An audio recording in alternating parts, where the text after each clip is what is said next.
non-webcam webcams just. Oh, that is perfect. Sorry. What a beautiful. Okay, we're live, by the way, and that was the perfect image to start on. I'm so happy that someone is using a cat filter. Well, if you want to know the whole pipeline, please. I have a Logitech webcam that's feeding into FaceRig, that's feeding into OBS, that's feeding out through an add-on, that's feeding into Zoom. So yeah, it's remarkably crisp for all of that networking. And the add-on, the background here is from an article about increasing your credibility with a credibility bookshelf. So nice. That is a very credible looking cat. Now we have two you want a credible camera. looking cat? I'll give you a credible looking cat. Three cats on camera. Also a very credible looking cat. That's a great cat. Spooky, Solo. Spooky, say goodbye. I don't want to two cats and a cat filter on the stream right now. I also have a cat named Spooky. Amen. Look, I don't want to pile on Steve, but are we going to discuss at any point why you watched the Snyder Cut after deriding Snyder? Since okay, no, I'll defend Steve here. Are you Trinity Broadcast Network? Go ahead. Like watching the Zack Snyder Cut, I can understand it's a big topic. Everyone is discussing it, something like that. That is understandable. Him watching Titans after season 1. Who was talking about Titans? The second season. The second season. I do feel like season. I do feel like, I mean, just in terms of like the quality of the work. I mean, when Dana was raking me over the coals for it on Friday, I think she had it, or on Wednesday, whenever it was.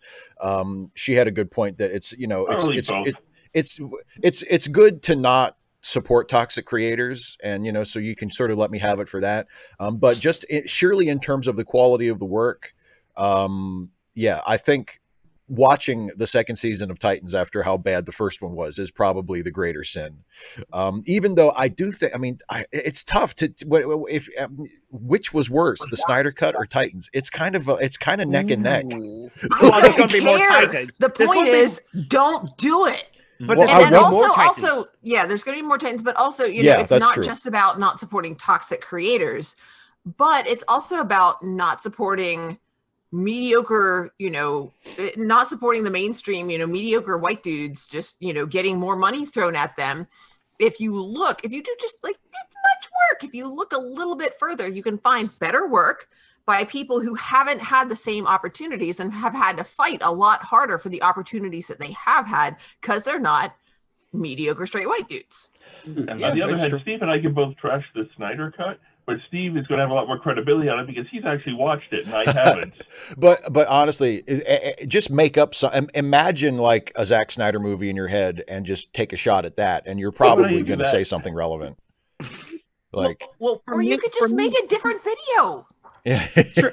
Well, you know, beyond how bad his vision, at least in my opinion, of superheroes and their purpose, their function in our society, it's just this overall need for nihilistic, apocalyptic views. Yeah. There's bad shit going on, but there's this focus on everything being evil and dark. There's something kind of twisted to me about that. And then sort of elevating that as though it's art when it's just life. It's really weird. Yeah, well, years and years ago, we went down that road with Man of Steel and that whole business. We spent an hour on it, and if we didn't exhaust the topic, we did a darn good job of beating the shit out of it. It's something, and very little has changed since then. I mean, it hasn't. The weird thing about the Zack Snyder DC movies is because of the success of the Marvel Cinematic Universe, which are on a completely different wavelength and have their dark moments, but are generally a much more optimistic, sort of lighter in tone, set fun of and movies, and enjoyable. Yeah, and colors and everything. Yeah, but so the dark, gritty, nihilistic, like sort of confusing, grim with depth and complexity, which is what Snyder does and what a lot of his fans do. They think because it's so dark and gritty, therefore it's really complex, and it's not. It's shallow. It's there's some of the most shallow movies I've ever seen. But they feel out of step, like they feel anachronistic, because nobody else is really making superhero movies like that anymore. I mean, even James Gunn, who has the capability and the tendency to go really dark with his humor a lot, is still making movies that are, for the most part, like funny. Like if anybody watched the trailer for his Suicide Squad movie, it seems like, just judging by the trailer, it seems like it's going to be kind of a dark movie, but it also seems like it's going to be really funny. Yeah, my favorite moment in the whole trailer was when Harley Quinn was so touched that this guy's came to rescue. He's like, I can go back inside if you want. Yeah, Steve, sweetheart. Yeah, I'll be the first to admit I'm probably not up to speed with most of you on what you guys have watched. I mean, I'm an old fart. I just, I operate at my own pace. There's a lot I haven't watched. We finally got we finally got Disney Plus over here, and I went through WandaVision, and 3-word review. It was brilliant. I really liked WandaVision. It started out as this light, fluffy, what the fuck is going on here? And then the deeper you go into it, you start really, it's like peeling back an onion until you get to the core of it, which is, of course, Wanda's enormous hurt. Yeah, and how she and by that reacted point, to you're that. just streaming with tears, just like peeling back an onion. I mean, the metaphor really works. It was wonderful, and the only shame of it is it's pretty. If that could be more than one season, I'd love to know how. But one person mentioned to me that it's a great setup for if Wanda shows up with Doctor Strange in the multiverse of horror or whatever it is that they're Multiverse of Madness. Yeah. Yes, exactly. Yeah. I mean, I'm all over that puppy dog. Oh, I'm really looking forward to that too, because I thought the first Doctor Strange movie was really good. And I'm really and Sam Raimi's directing the second one, so I'm really looking forward to it. Yeah. Sam Raimi. Nice to have him back. It was just funny, like picking up all the influences as they went from each era to the next in each episode. Like, okay, this is the Married with Children / Everybody Loves Raymond kind of episode. This is the Malcolm in the Middle episode. And then you see in a flashback, they're actually watching Malcolm in the Middle. And that's great. That there's the box that like lays out the exact influence for each episode. Yeah, so I loved all of the sitcom stuff. I know some fans, I think people who were like primarily sort of like tunnel vision Marvel fans thought that like the first sort of half of it, where it was a lot of the sitcom stuff, was like the weaker part. And I love that stuff. Like, I thought that was the best part of overall, I thought it was an excellent series. It was the setup. I mean, and it was so, and they nailed it. Like when that first episode, when they're doing like the Dick Van Dyke Show, I mean, it's so right. Like they get the beats and the style, the acting style. People talked about how great Elizabeth Olsen is in the series. And one of the things that makes, and Paul Bettany as well, because they're not just playing like their usual Marvel Universe characters, they're having to adapt to the different acting styles of the sitcoms that the show is aping, and they nail it. I mean, they're so tuning their character to the circumstance. Right. Yeah, exactly. And it's such a good show. And I've also been watching, it's only 2 episodes in so far, but I've also been watching Falcon and Winter Soldier, and that's been good. That's been good so far too. I'll take Falcon and Snowman, or Falcon and Snowman. Yeah, right. Falcon and that's totally different. I love it. Just a bit. I love it. But I'll tell you, I would love to know how they're going to resolve the whole Captain America thing with that, because boy, that note just rubs me the wrong way, more ways than I can tell you. It's something's wrong with that, and how they correct that is going to be very interesting. Well, I think they might be setting up Nuke, who is basically the anti-Captain America. This guy who just painted a flag on his face and hated Muslims and all that. I don't know if they're setting up that quite as much. I don't know. I guess we'll wait and see. Yeah, that's obviously going to be a lot of the story of this one. Like sort of the fallout of the new Captain America. That I love people. That I love people on Twitter like making fun of the poor guy, making fun of like comparing him to Chris Evans and being like, oh, which one of these doesn't belong? I'm like, oh, give the guy a break. He's not a bad looking guy, but I mean, we can't all be Chris Evans, okay? Yeah. The other thing is that bothers the hell out of me is how do they dare come up with a Captain America who's an enhanced? I was wondering because I wonder if Sam is going to get super soldierized at some point, because I feel like what they're building to is Sam, finally sort of taking up the mantle and becoming Captain America himself.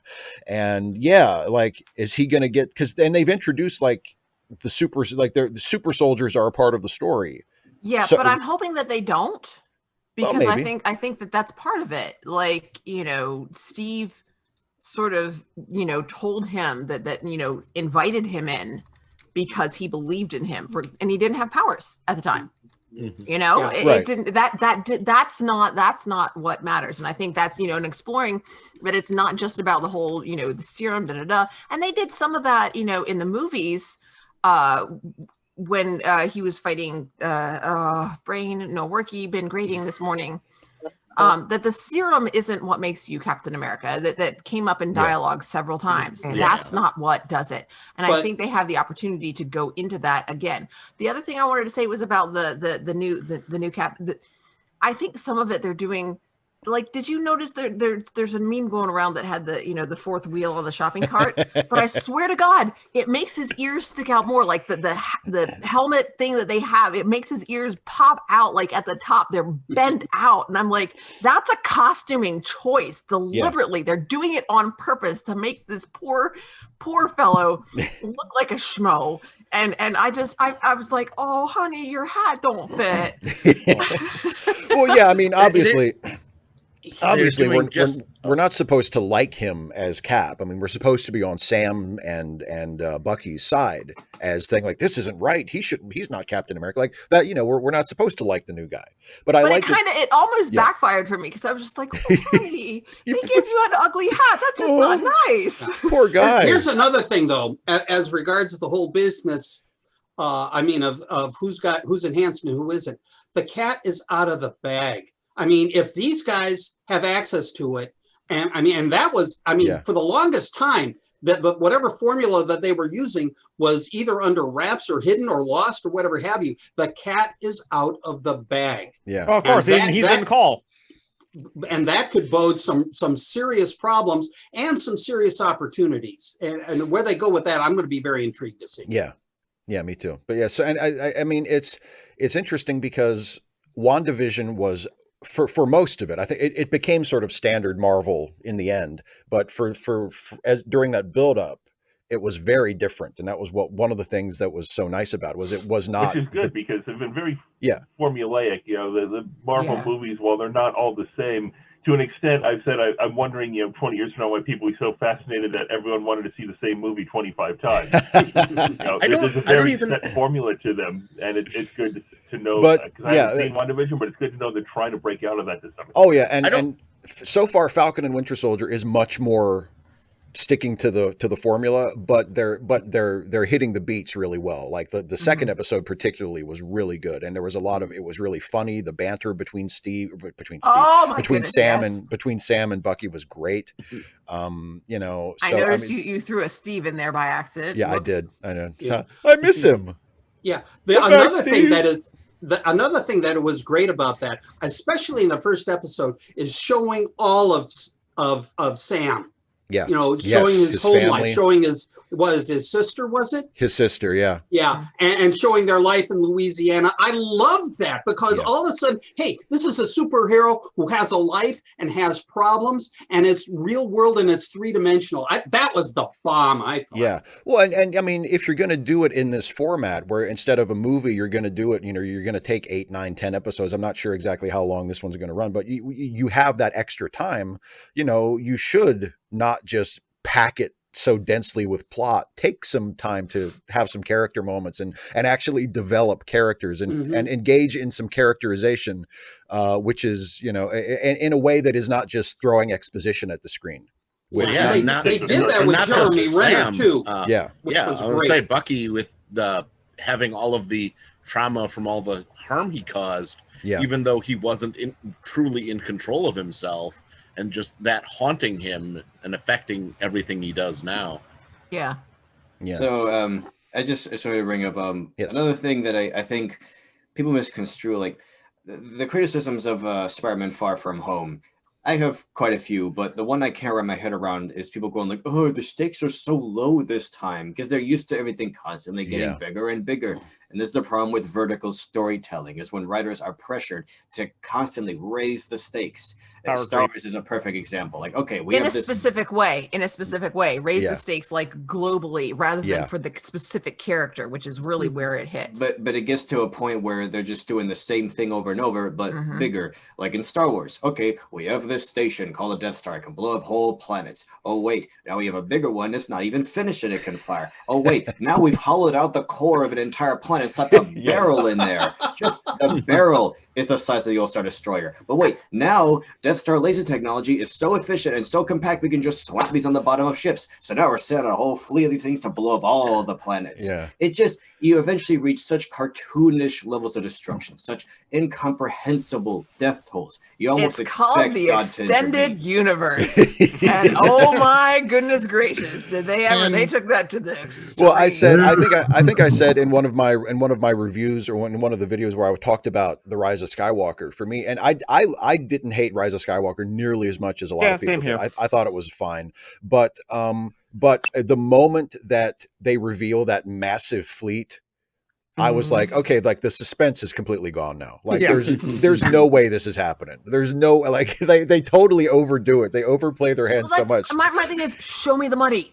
Show me the money. How did they pay for why? Who paid for this? And I it's on credit. Palpatine has deep pockets. What can I tell you? Palpatine is in so much debt over that Death Star fleet. It's his Well, credit is shot. you'll need to buy all of the extended universe book series that prequel to the movies. Well, he's probably dealing with Deutsche Bank. It's really funny to me how the destruction of the first Death Star, that thing was so expensive that it basically crashed the galactic economy. For a few years anyway. They're hoping for a payout. The low, speaking of what Nick was saying about the low stakes of the second MCU Spider-Man movie, I mean, that was one of the things that I liked about it. Yeah, exactly. I would love to see, like, a Batman movie where the stakes are just Batman solving the case or Batman catching this bad guy, where it's not, I'm going to destroy the city. It's just like, no, there's just a really bad dude that Batman has to stop. And that's it. Have it be Batman in the face. What was that episode of the animated series where the stakes of the episode was legitimately whether or not Batman would be able to be in time for the anniversary of his parents' death to lay down the flowers? That was in the first season. Yeah. That was against Rupert Thorne, because Batman just fought against gangsters, as it were, and that was the stakes of one of the episode of Batman the Animated Series. But also, I think they should make a Batman movie where Batman is just small stakes, just like a single kind of crime spree, as it were, and his villain is Man-Bat. So he has to face the thing that people are afraid of him, and he has to face his own demons in that. And Man-Bat is a character that we've never seen in a live action movie. Unlike, they keep doing new versions of, the Joker and the Penguin and the Riddler and Catwoman, and it's like there's so many other rogues that we haven't seen live action at all. And Man-Bat is a great example. Got far enough that you can pull off Man-Bat. Yeah. I want the line, he's the dark angel of death, man, and he's coming for me. There will never be a more compelling Penguin, I think, than Danny DeVito's Penguin. He's and having just watched Batman Returns again relatively recently, and enjoyed the hell out of it.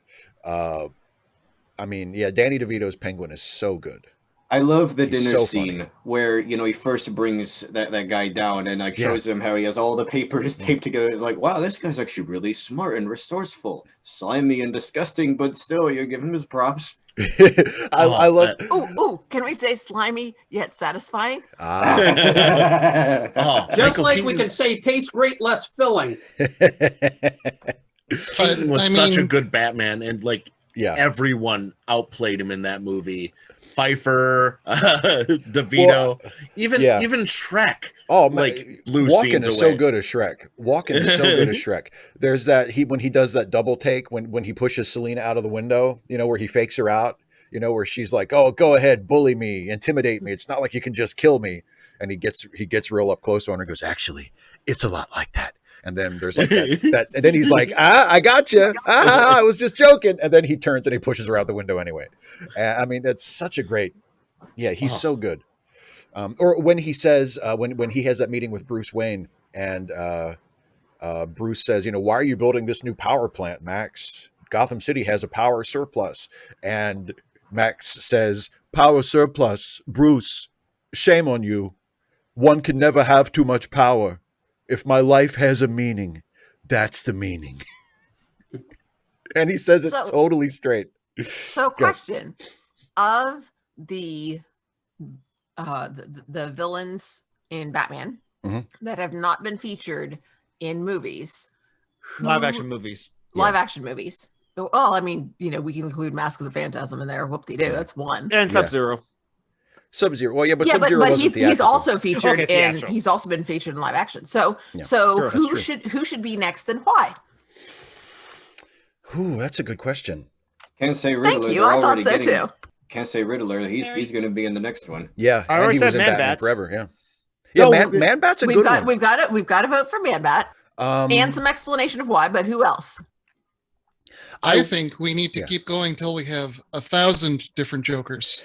I mean, no. Like they did that.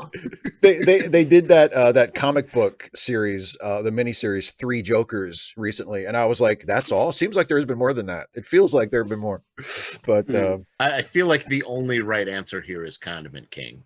Condiment King. Oh no! Here, this Clayface. I'll vote for Clayface. That's a good one. Yes. I'll vote for Clayface. I'll vote for the Matt Hagen. If we want a low stakes movie, I think Condiment King would be the obvious villain. We could go through like all of the ones that were featured in the Adam West show that haven't made it into the movies yet. We could do King Tut, Clock King Tut, absolutely. Marcia, Queen of Diamonds. I think we could do a movie where Batman is outsmarted by the fine-tuned scheduling powers of Calendar Man. Calendar Man. I think actually, if they did a Long Halloween, because Calendar Man is in that.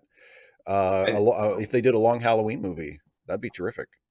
I think Clayface would be excellent for a new Batman movie because, of his shape-shifting abilities, and also in some continuities, he was an actor before he got his powers. So he can wear somebody else's face and impersonate them, and it would be really tricky for Batman to figure like who's messing with me, and then he eventually realizes, oh my gosh, it's a shapeshifter. Yeah, and that would also play to the whole business of World's Greatest Detective, his using his scientific skills to drill into what he's looking at and understand what he's looking at. Yeah, and Clayface is a great character where you can tell a story that's right at that intersection of sort of like the gritty kind of serious Batman and also just the totally out there goofy like Silver Age comic stuff, because I feel like that's, if you can hit that point where you're able to do both, where you have a character like, because he can take other people's shapes and you can have like a detective story, but you can also, it's like, but he's a shapeshifter.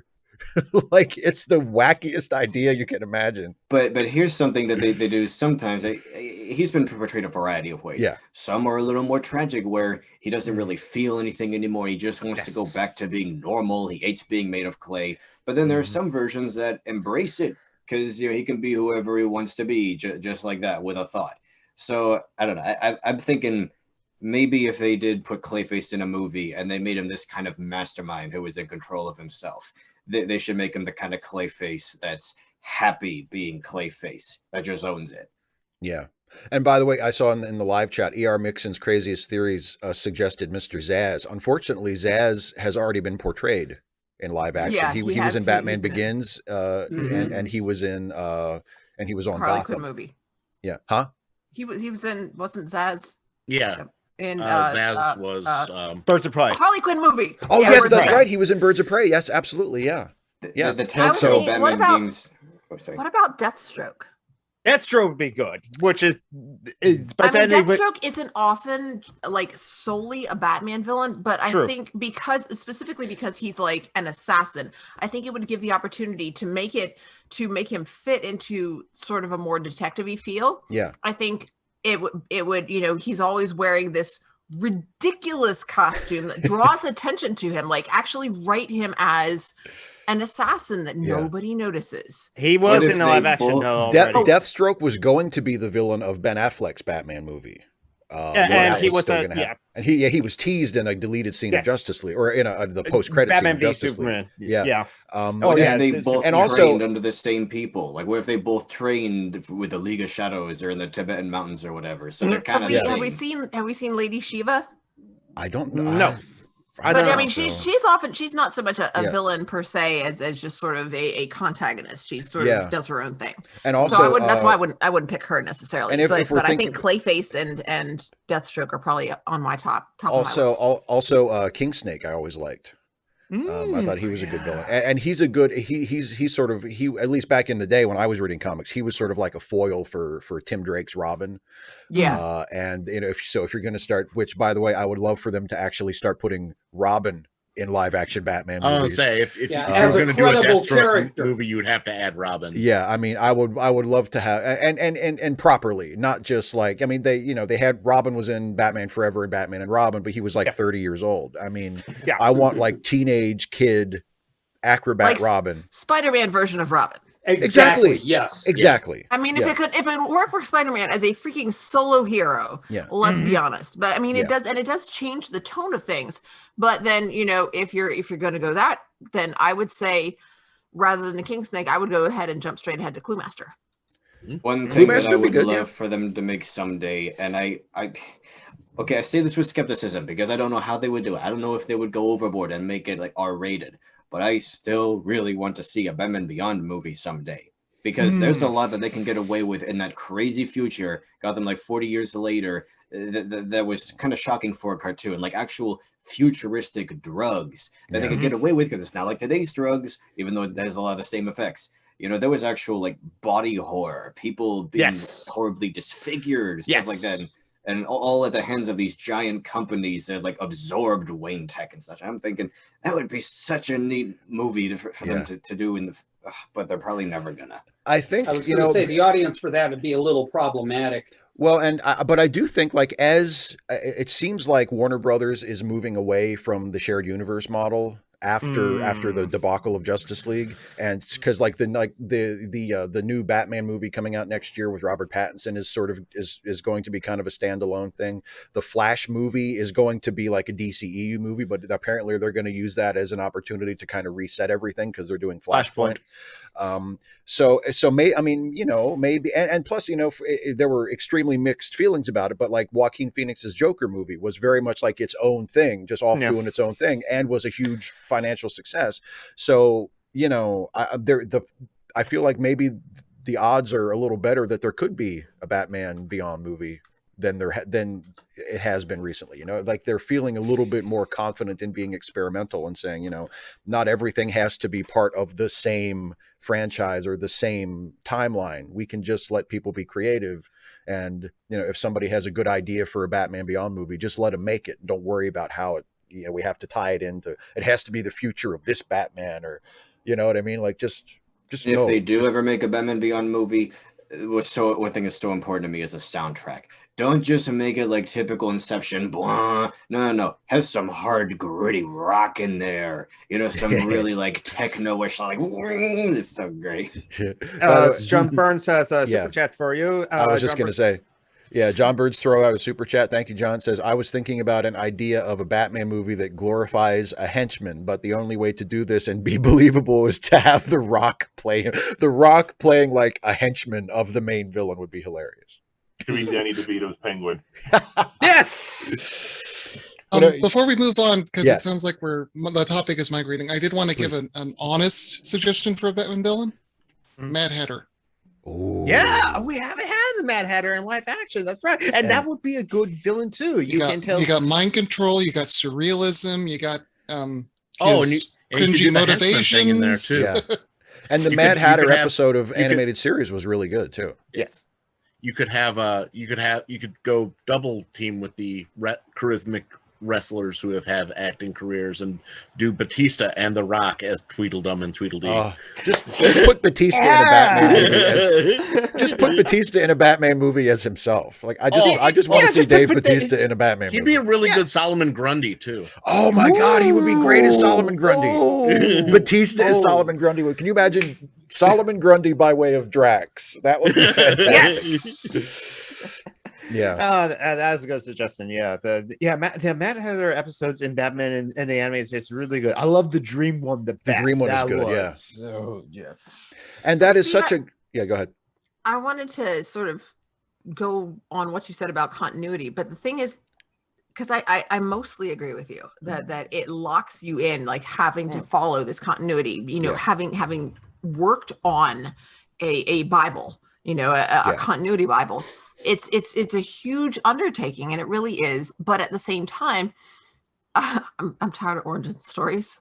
And I think if you get away from saying, well, this is this Batman or this is that Batman, there is the sense in which you need to provide some kind of foundation for what, because otherwise, people who are familiar with this are going to wonder what's going on. Like there has to be when you're going into a new story, you have to have those establishing moments. And so especially when like some of it's going to be what's already familiar to us, it's going to feel like you're retreading that ground, but you also have to retread that familiar ground in order to establish what's new, what's different with this particular version of this well-established character.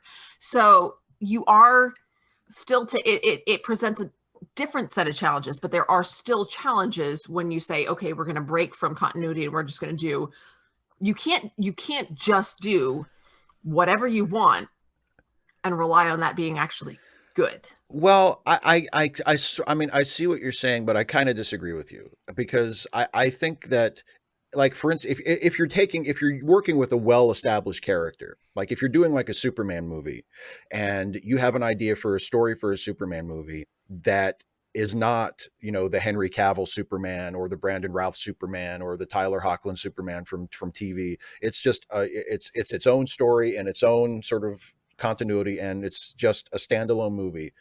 I don't think you need to necessarily reintroduce Superman for audiences to. It doesn't have to be an origin story, but at the same time, you need to you will need to spend time saying here's what's the same and here's what's different, and that's time and energy and let's be honest, money that you could have spent in developing other parts of the story and devoting to those are resources that could have been used in other ways. I don't think you need to spend a whole lot of time on it. Just show what's different and what's the same. If something comes up that's different, it's something that pops up in the story without having to put a lampshade on it. Unless something is really different.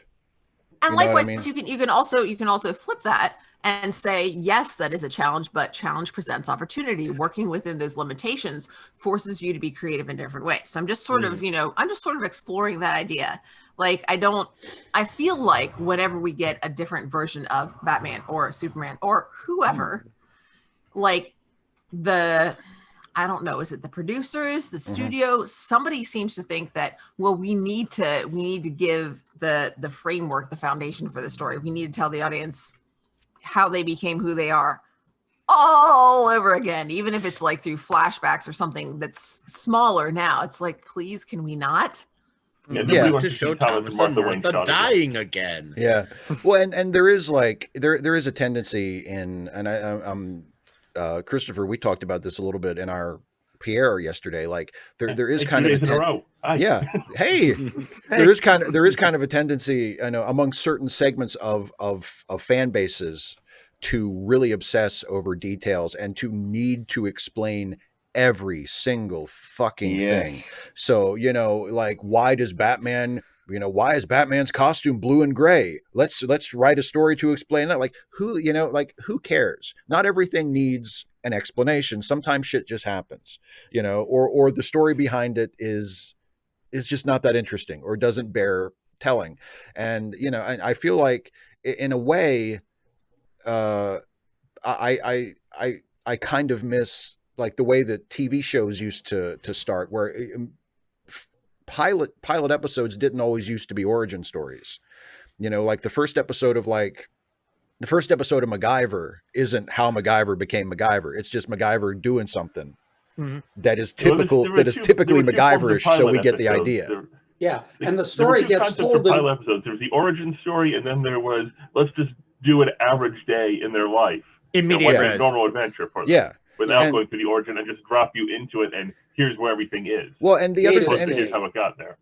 And the other, I mean, most, especially with comic books, with the exception of maybe of Spider-Man, of like the major superheroes that most people would recognize if you just stopped a random person on the street and said their name. Like most superhero origin stories are just boring.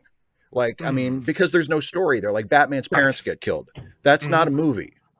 That's backstory. That's why is he Batman? Oh, his parents got killed and he never got over it. Even though he's like 35, he never got over it. Therapy will be better. Well, one thing you can do, like in the case of origin stories, to make it really fit is if you can tie the antagonist to their origins somehow. Not even like they were there, just that they somehow like remind them of it or are kind of a weird reflection of it. Like say if you're I mean, I'm basically ripping this from a video I saw yesterday, but say your child hero character, say they lost their mother to something like cancer. Well, maybe the scary monster should be like the living embodiment of cancer. Seems to me that's been done though.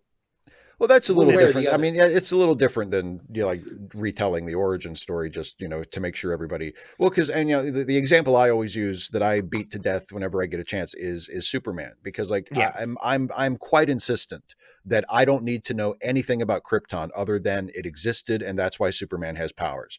That's it. Krypton is backstory. I don't need to have a single scene ever take place on Krypton. I don't give a shit. You don't need it, but it could be a good story because origin stories can be good stories. But my issue with that is when we rely on them to, it's all about what I call triage.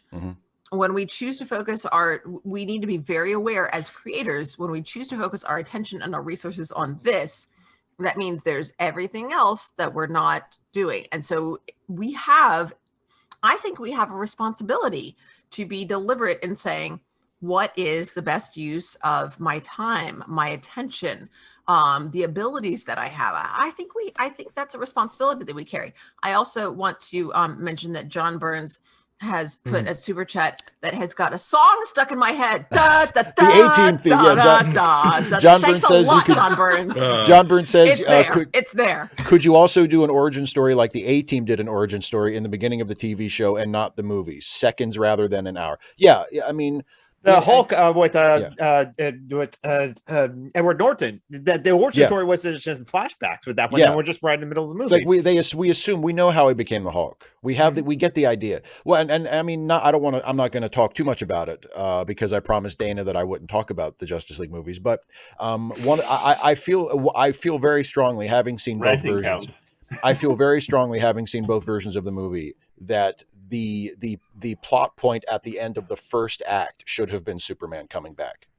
They take way too long in both versions. They take way too long doing the get the team together stuff when it's like and the movie and in either version the movie's half over by the time Superman's there. And it's like the plot point at the end of the first act needs to be Superman coming back. That needs, because that's a big deal. And then the rest of the movie can follow from there. I agree. They take way too long. The idea that John says in the super chat about get through the origin stuff as quickly as you can and just get to the story. Besides, in Batman v Superman, we already got the origin stories pretty much of the other superheroes in that where Wonder Woman was watching YouTube videos when they're watching YouTube clips of the other characters. That's tight screenwriting. Happening. That's one thing I think they could do if they were to incorporate Krypton in any capacity is to have Brainiac in a movie, but not the way he's portrayed most of the time. Make him look like a slightly gentler, more HAL 9000 like Brainiac, more like in the animated series where he sees Superman. He's like, wow, there's still a Kryptonian out there. That's pretty cool. Okay, I have like all of your culture stored in my brain. If you want to see it, you just come with me and we'll go hopping around the galaxy absorbing cultures. It'll be great. Just let me have Earth first. Yeah. Wait, what about the absorbing culture things? Brainiac is another villain. I mean, if we open it up from Batman to Superman, Brainiac is a Superman villain that has never been portrayed in live action. He can be like, haven't you ever wondered what it'd be like to see your old family, to see what your old planet was like? I can basically recreate it all, like the holodeck in Star Trek. It'll be great. That's tempting. So, what do you call it? If we're going for Superman villains, Parasite would be really good. Yes. And it would be a really good way of making it so the stakes aren't saving the world. It would be a more personal Superman thing because Superman would be stripped of his powers. I would love, there are so many great Superman villains that have never been used in movies because I think that mindset is, well, it has to be epic. It has to be, you know, high stakes. And you could do a Superman movie with Parasite or with Metallo or with some of these other, you know, characters that have really interesting motivations and really interesting relations to Bizarro is another one. You could do a Bizarro story where it's not the fate of the universe at stake, and you know, and it would be, or even Monsieur Spicklick. Yeah, Mr. Mick. Oh my God, a movie with Mr. Mix with Mixie would be so. I mean, he could be like Q. It's Superman's version of Q. Yes, exactly. It'd be a chance to show how smart Superman can be. Yes. I would love just a whole movie of him trolling that guy. That was one of the better the first Mixie episode of Superman the Animated Series has that sequence where it's just one time after the other of Superman outsmarting him and tricking him into saying his name. Because people see Superman as this lame ass, as the Boy Scout and all that. I would love if they could show that no, if he wants to be like a prankster, he can play really hard. Yeah. There was a question in the live chat by Ali Clark. Do you think some characters should be retired? I quickly commented that like Dana would easily say Joker needs to be retired. I said for sure retired. Let me tell you. In my universe, you going to write another fanfic? He died. No, I haven't gotten there yet. Working on it. Like that. We're working on. I'm working on it. That's like in the future. He dies.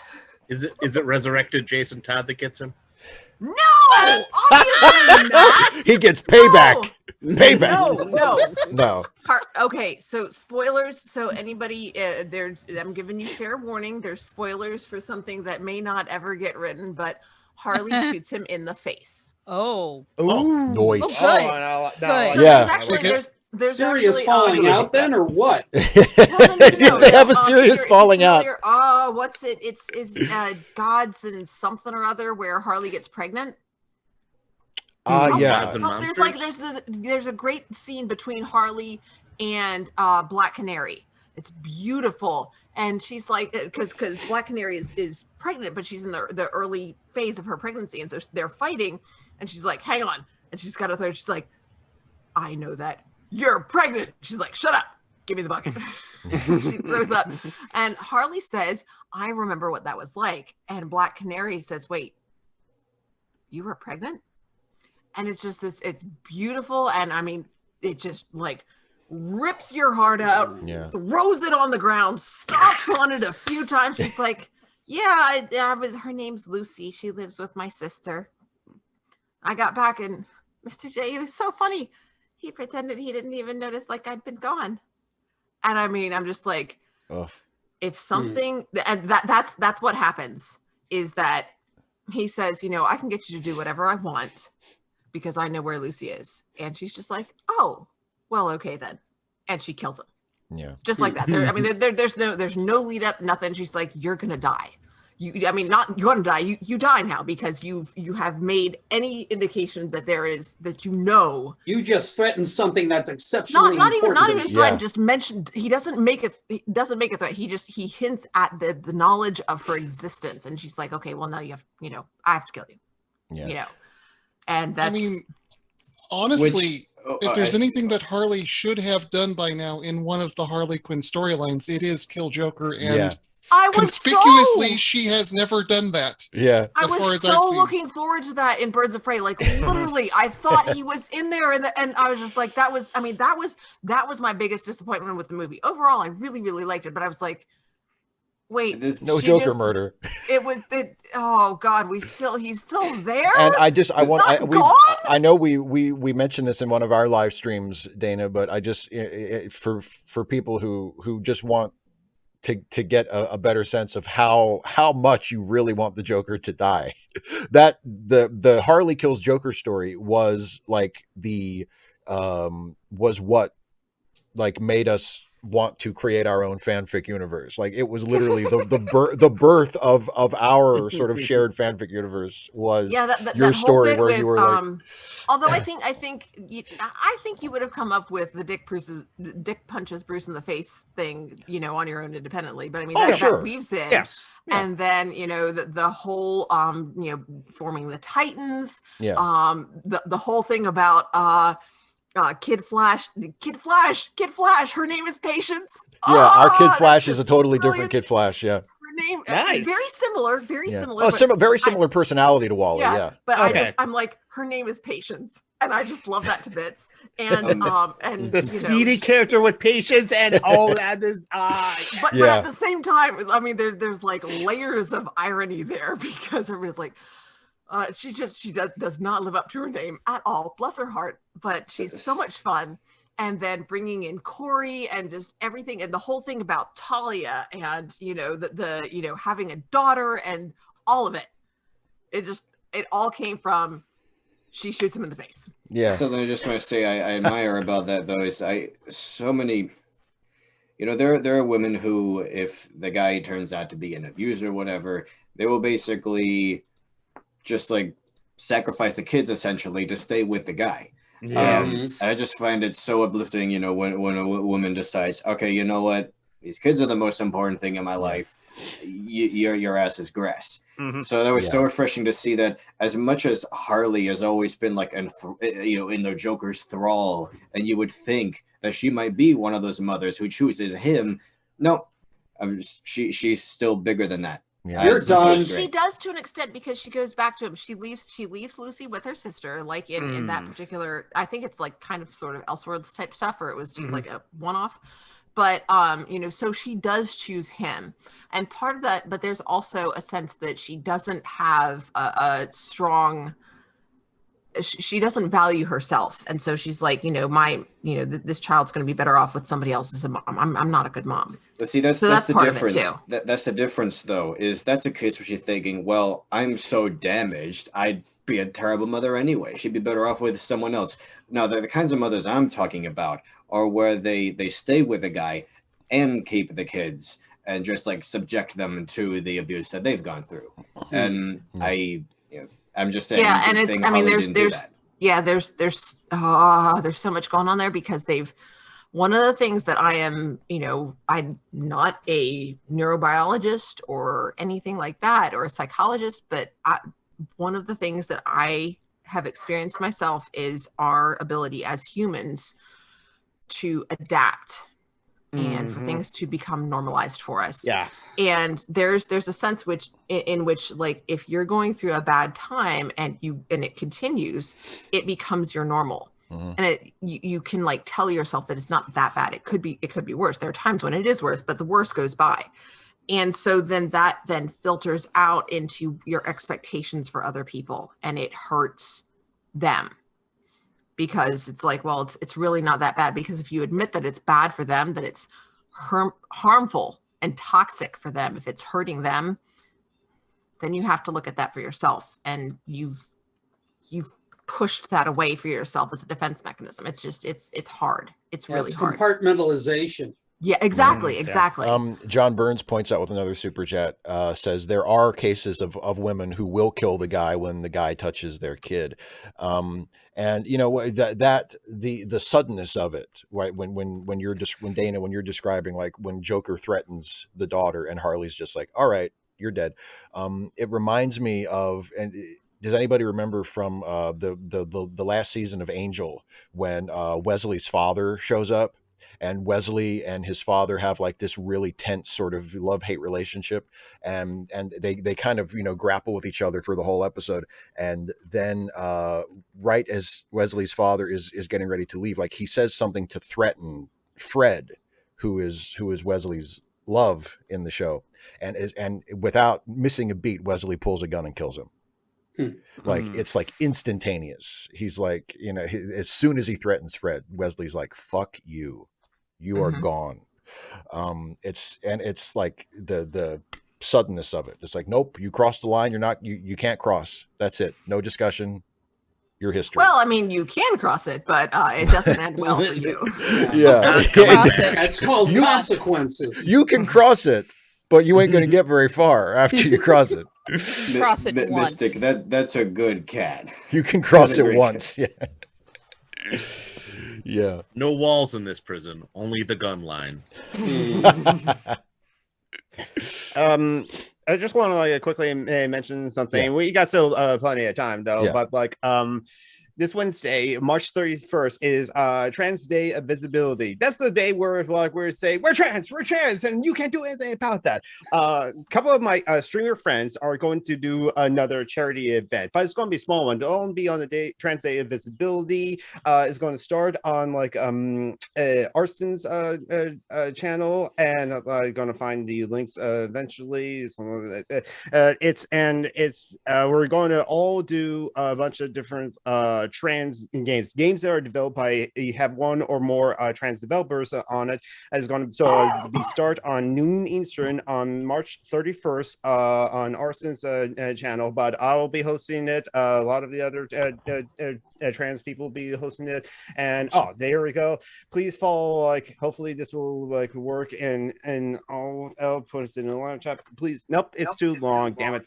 I'm here, Michael. There we go. Follow all those trans or YouTuber Twitch streamers, as I'm going to be on at 5 p.m. Eastern as well. It'll be me, Groundhog, Arson, Lin Wu, Nasaneko, Sarah Britt, and Taffy the Wolfus. We're going to be raising money for the Transgender Legal Defense and Educational Fund, and we're hoping to just get about like $500, and like come check us out. We're going to be playing a bunch of trans games, and that's the end of that pitch. Awesome. Mystic, can you tell us about your inspiration for the name for your cat? There's a cat.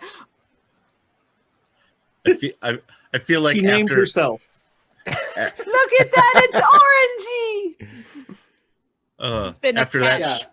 Cat-filled. This has been a cat-filled stream. It's the cat happy. Show. Yeah. So this is y'all. Anybody who is not a patron, this is the reason that you need to become a patron, because you get to see everybody at the same time. And so like Mystic isn't talking right now, so I get to see Orangey, but if you're not a patron and you're not in the Zoom, you don't get to see the kitty. And sometimes there's more than one cat at the same time, and you can only see one person. And that's why you should give me money. Exactly. That's the real reason. Steve creates stuff. Yeah. But you get to see cats. You get to see kitties. You should give me money so you can look at other people's cats. Yeah, exactly. The common denominator of YouTube, let us be real, are cat videos. Let us be completely candid about that. If I might just duck in here while I've got your attention, because I had a little bit of news. As you may recall, a month ago, I left the chat early because I went to get that shoulder nailed. Yeah. Yesterday at around 12:45, I got that shoulder nailed. I am vaccinated. Awesome. And outside, I mean, this one's a little bit sorer than this one was, but I have to tell you, I mean, it's so far. And I mean, it's entirely possible something might happen downstream, but so far, it's a big fat non-event. I want to say something too. The interesting thing was that the Department of Health wanted a large venue because they're looking to do several thousand people in one day. And at both times they did this at this place about 10 miles from me, known as the Word Church. I am here to tell you, A, the place was professional as hell. B, there was no God bless, no whatever have you, no nothing. C, first time around, I was in and out in an hour. Second time around, I was in and out in half an hour. These guys had it wired, and my hat is off to them. Awesome. And I'm very happy to hear that you're vaccinated. Maryland hasn't opened up the vaccinations to people like me yet. Yeah, but that's just because. But it's good because it just means that I'm just that healthy.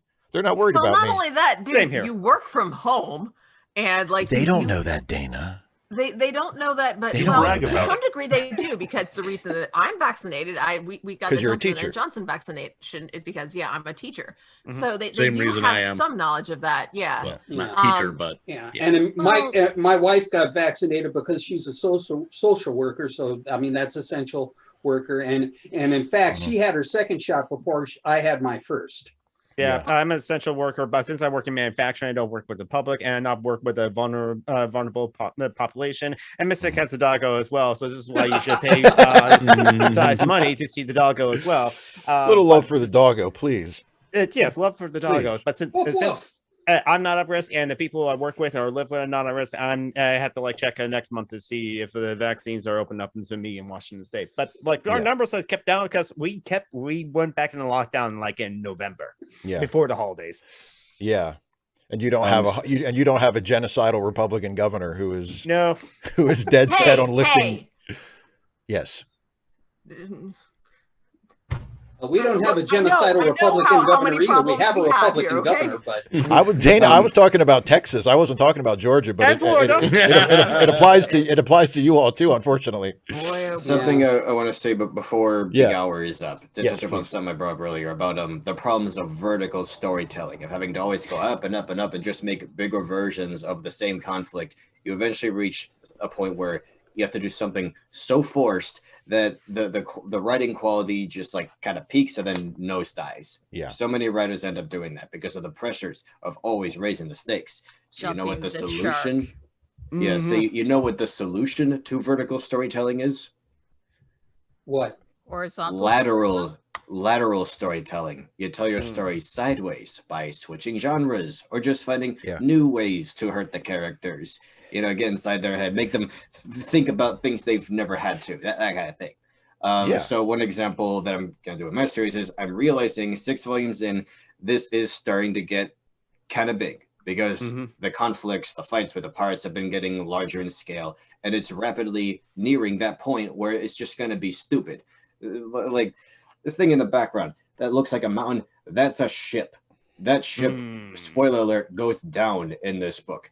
So most writers, well, maybe not most, but a good amount of them would go, oh, all right, well, in the next story, there's going to be an even bigger ship with an even scarier pirate captain, and it just be stupid. So I'm going to do something kind of different. In volume 7, I'm going to make it seem like the story's going that way with a scary new pirate warlord and all that, and then Minnow beats him in a minute. And yep. Can I say, pirates on my ship? I'll see they all hang. So the point is she ends up beating him in a minute. And at that point she realizes, hey, this whole thing is really stupid. We're just gonna keep fighting these pirates forever unless we find out who's basically funding them and get them to stop. So just like that, we have an excuse to switch up genres because these pirates are mercenaries. They're reserving the land for the wealthy and elite of the world. So now she has to find out where they are and infiltrate that place and hopefully meet them in person and get them to stop. So just like that, we have switched from, just large scale battles to more like infiltration, where we're switching genres. We're telling our story sideways. And this is one of the few ways you can keep it from, make it more plateau instead of peaking in that. Yeah. So and then when they find out the real enemy is capitalism, the next step is that they form unions. It was capitalism all along.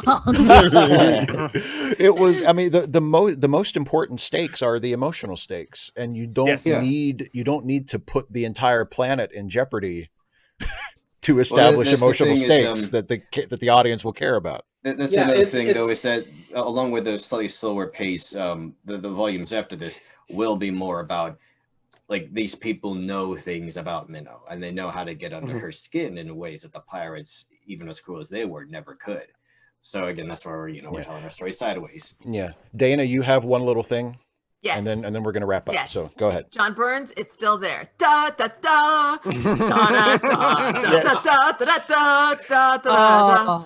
It's not gonna some random geek.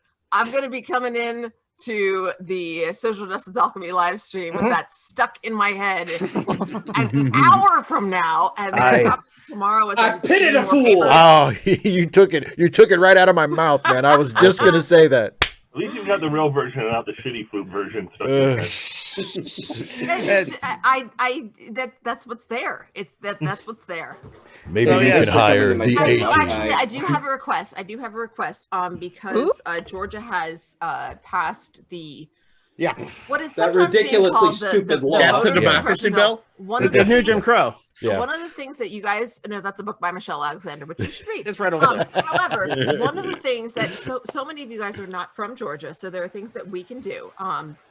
But one of the things that you guys can do is contact your federal legislators, because Congress does have the power to regulate federal elections. And obviously they can't, they don't have the power to regulate federal state elections, but by setting into place expectations for federal elections, I mean, bureaucracy kind of, there's some inertia there. So those practices are likely to be put into place for state and local elections as well. So that is something that you can do that would help Georgia. I'm going to be talking at some point in ways that hopefully won't get me non-renewed in my contract about things that people in Georgia can do, helping people, using this as an opportunity to say, yes, let's help people get state IDs. Yes, let's arrange for transportation because we're not going to have as many drop boxes. Let's make sure that we fund and support the organizations that already exist that do that. But one thing that people not from Georgia can do is contact your legislators and say, we need fair and responsible and things that support people voting. We want people to vote.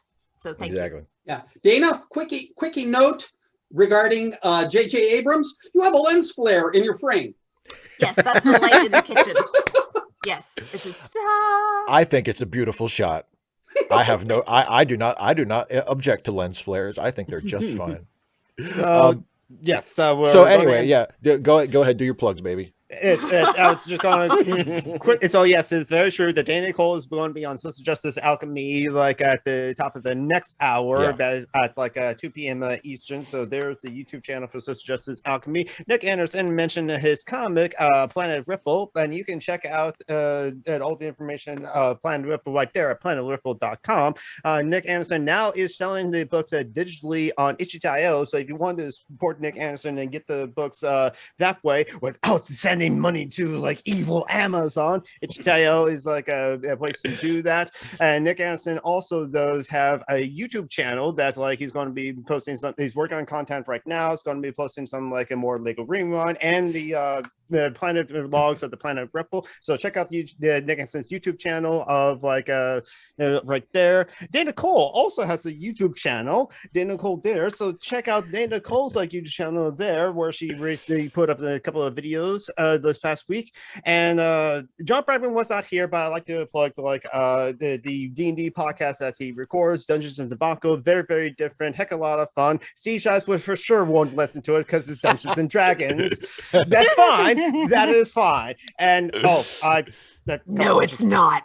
A couple pitches for me. I do have a Twitch channel. I'll be streaming more on Twitch eventually, maybe later today. So check that out there. But that's also where I'm going to be streaming a game that's developed by a trans developer, Chariot, for on March 31st for the Trans Day of Visibility. As me and my other streamer friends, Tappy the Wolf, Nathan Echo, all those I already mentioned, as their channels are in the live chat, where we're going to be raising money for the Transgender Legal Defense and Educational Fund. Try to raise like a $500 for Trans Day of Visibility. And one final pitch, I also have a YouTube channel and I'm done. Woohoo! Oh, charity Hooray! links, charitylinks.com, charitylinks.page. Oh, some random geek. If you were Dungeons and Dragons character, would you be a cleric? Yes, I could, but I always play barbarians. That's the thing. I like in Diablo. I always like action characters as swinging a sword, something like that. So like, I guess it could be a cleric, and like what, priests in real life they actually do like a use sword. So like you could split the difference. No. Hey, you got to split the difference and be a paladin. No, he's clearly a wizard because look at all how the detailed records that he's keeping. That's like his spell book, dude. Yeah, I haven't. I'm sorry. Hey, I'm ending the show now. This is the end of the show. So thanks for watching, everybody. We'll be back next month to do this again. Thanks for everybody, all of my patrons and friends for being here. And even though we talk about D&D a lot. And please, everybody, watch Social Justice Alchemy in less than an hour. and I'm saying that specifically because Dana's going to be on it because I am showing favoritism.